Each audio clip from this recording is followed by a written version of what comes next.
All right, let's run a couple of casts on this rod.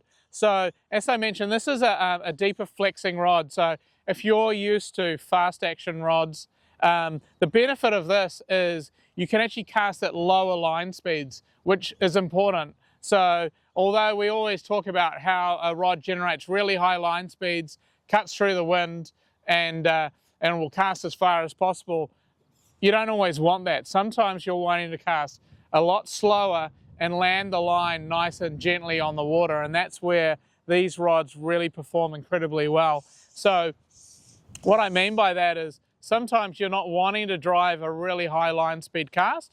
You're wanting just a slow cast where you'll drop the line and drop a fly really gently in front of a fish.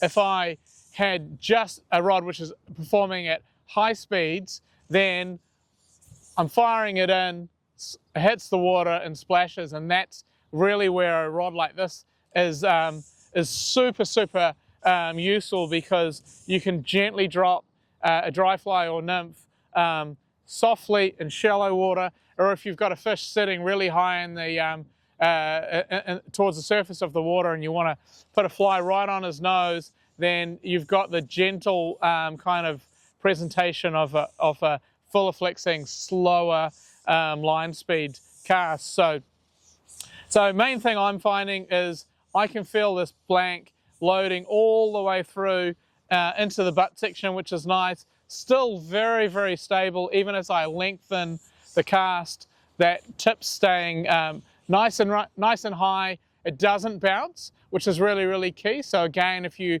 a lot of softer rods, what you'll tend to get is a little bit of bounce in that rod tip as it loses stability. So what we're finding on this technology is that keeps the rod really stable, although it's bending all the way into the butt section of the rod.